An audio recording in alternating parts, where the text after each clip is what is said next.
Hello les amis, aujourd'hui petite vidéo, pourquoi Valentino Rossi prolongerait-il avec Yamaha jusqu'en 2022?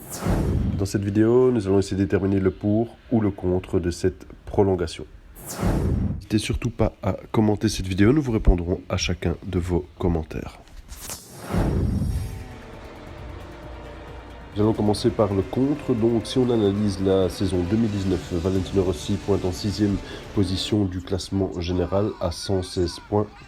Marquez, lui, est premier avec 250 points.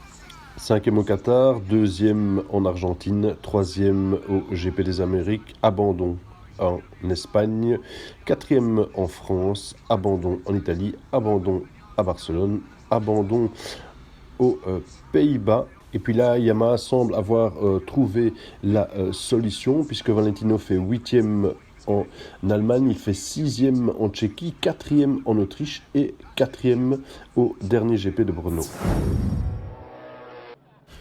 Dernier titre mondial pour Valentino Rossi en 2009, cela fait plus de 10 ans et donc ses détracteurs disent qu'il est temps de passer la main, surtout quand on voit les performances de Fabio Quartararo qui, avec une machine moins performante que le team officiel, arrive à faire de très bons résultats. Notons également que c'est la première saison du Français.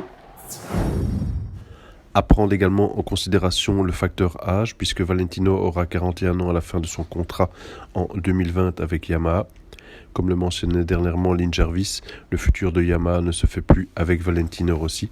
Il est clair qu'il est moins fougueux dans les duels par rapport à un Marquez ou un Quartararo par exemple, et qu'il réfléchit plus lorsque les dépassements sont musclés.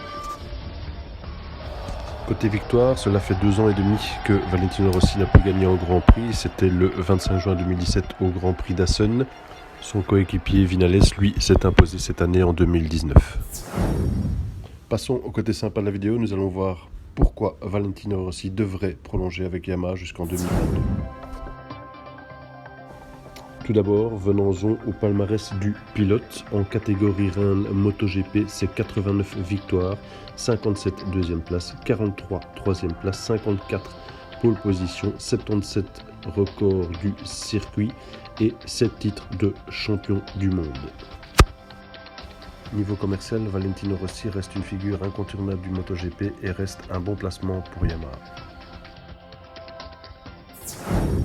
De plus, si Yamaha veut conserver Quartararo, Valentino Rossi sera un excellent support pour 2021 et 2022, sans compter que l'Italien peut aussi tirer son épingle du jeu et jouer la gagne.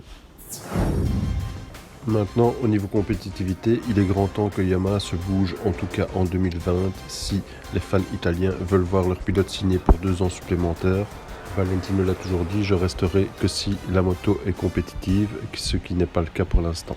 Nous espérons que ce petit débrief pour ou contre à la prolongation du contrat de Valentino Rossi vous a plu. Si oui, vous pouvez liker, partager notre vidéo ou même rejoindre notre chaîne.